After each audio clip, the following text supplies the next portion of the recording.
Good morning, guys. It is Leah with the Simplicity Sisters. It is 6:30 a.m.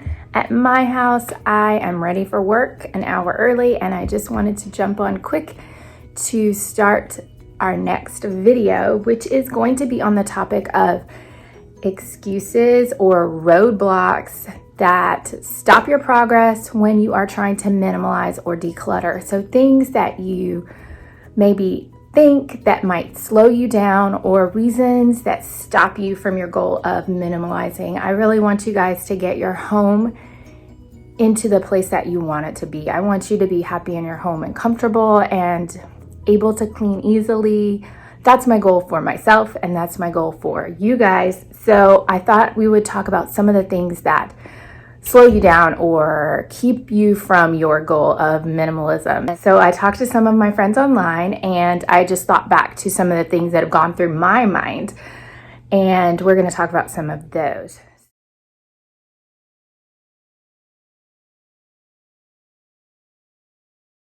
So the first one is maybe you're looking at a particular item or a set of items and you're thinking, someone special gave this to me. So these are sentimental items. These came from someone that you love. And Joshua Becker talks about this a lot. And basically, you just need to think about, what are you going to do with these items? Let's be intentional. So if you have a ton of stuff from your grandmother, maybe a bunch of kitchen items, how you can best honor their memory without being bogged down. So if you're using those kitchen items in your daily life on a regular basis, that's great. But if you have boxes or tons of dishes or tons of glassware, for example, I did, or linens or whatever it is, just think about keeping one or two items. You can keep one teacup from a set of china, and that teacup could be in a special place where you'll see it every day and think of that person. You don't have to keep everything to honor their memory. And just because they gave it to you doesn't mean that it intrinsically has special value. Your memories are part of you. They are not part of that item. So this is where I feel like Marie Kondo kind of goes off the tracks, because she, to me, overemphasizes the power of stuff. Because she finds, she wants you to think about sparking joy and all of this. And to me, that really gets me off track when I'm trying to declutter, because I don't want emotions to be so heavily tied in stuff. That is where I went wrong in the past, is how I feel about stuff, or do I really like it, or does it make me smile? And I ended up keeping or buying, more specifically, way too much stuff for that reason. Let the rest go, because if you are not using them, they are not serving you, and the stuff needs to serve us, not the other way around. So we do not need to be slaves to our stuff, even if they belong to someone we love.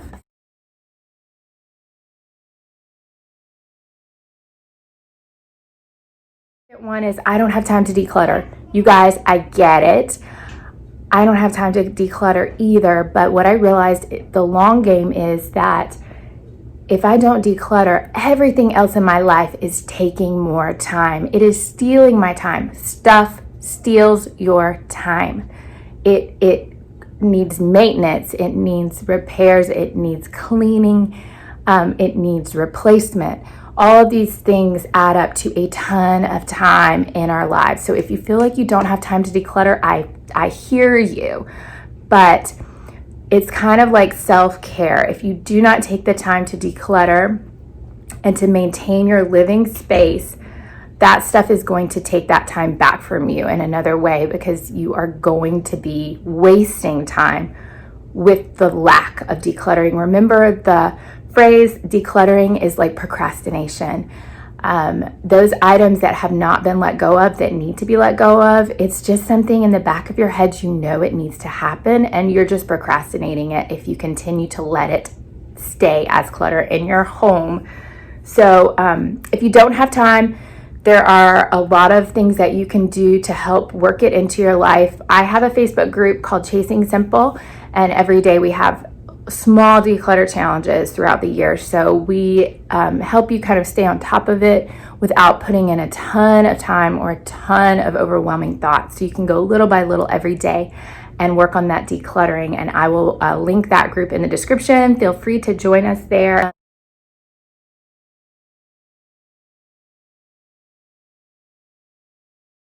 Another excuse is, I don't know where to start. So I'm going to tell you where I think you should start, and that is your kitchen. I'm going to link to the video that we did about kitchen decluttering last week if you haven't watched it. To me, the kitchen is so often the heart of the home, especially for women. Even if you don't cook, we are serving our families, we are feeding our families, and the kitchen is where people gather. So if you have a kitchen that is cluttered, that is overwhelming, it is going to overwhelm your family, overwhelm your mental space, and you're just going to have trouble moving on from that room. So I really want you to think about starting in your kitchen, clear your counters, and go through some of the other steps to make your kitchen a super functional, simple place, and try to keep that space clean. So work on just starting in there, keeping it clean, and moving on to other projects. And I think once you get a little momentum, you are going to have greater progress from there out.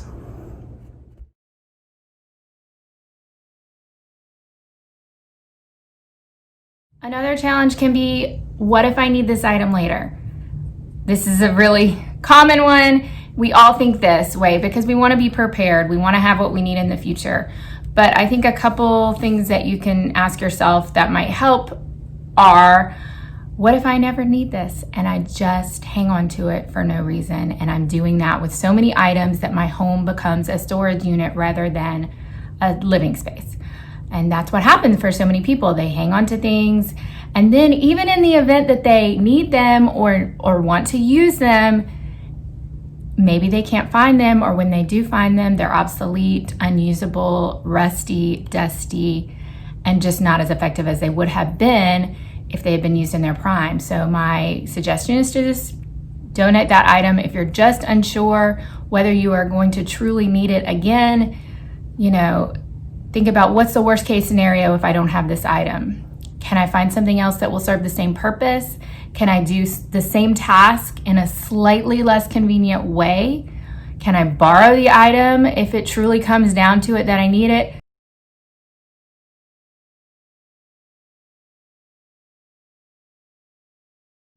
I spent a lot of money on this item. I feel guilty getting rid of it. It's valuable. It was expensive. Those are all valid reasons. I get it. I've definitely had these same thoughts. You're not going to recoup your investment in most of the items that are lying around. Most of them have depreciated. It's like the car scenario. Once you get that out of the store, the item has intrinsically gone down dramatically. It's okay. We are learning how to live more intentionally. And for me, I accepted the fact that I was going to have a lot of guilt and regret and just frustration with myself as I went through this stuff, because I knew I had made bad choices. And experiencing that guilt was part of my rehabilitation process as I went from a sort of shopaholic to a more intentional shopper. So I wanted to experience some of those bad feelings so that I could remember them when I was in the store the next time, or I was looking at something online, and just to become more intentional and responsible about the items that I'm buying from a financial standpoint, for a space-wise standpoint, that I'm not filling our home with unneeded items, and just from an environmental standpoint, that I'm not contributing to the overfilling of stuff that we have on the planet. So it's okay if some of this is painful and it gives you feelings of regret and guilt. It's okay if you have those feelings like, this was a valuable item and I've lost that money. It's okay. I think that can be a learning moment for you, as it has been for me.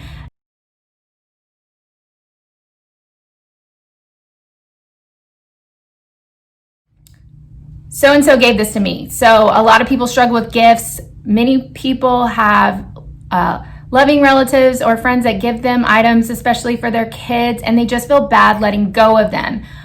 That's okay.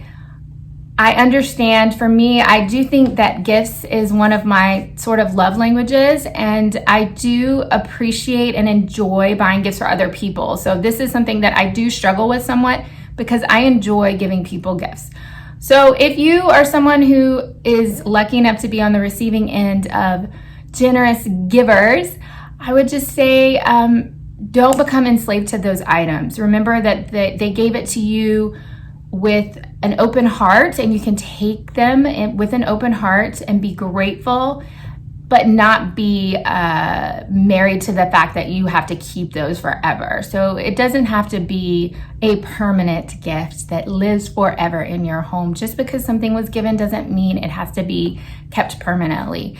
So I think you just need to be willing to let go of items, even if they were gifts, and maybe think about talking about gifts in the future and how you can manage them to be a little bit more moderate or intentional in the way that your family does gifts. So think about how you can change the conversation for the future, but don't hang on to the gifts just because they were given.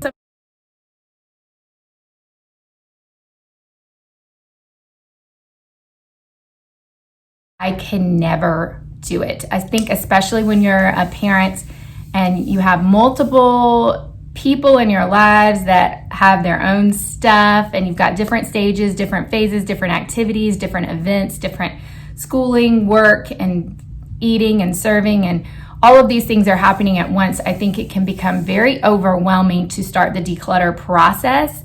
And I think you can just get bogged down by that at the beginning and just be like, I don't even it's impossible. I guess my advice for that is that you can accomplish a big job just a little bit at a time. Take the first step and try to give yourself a little credit. You can move through this task of decluttering your home. It may take a while.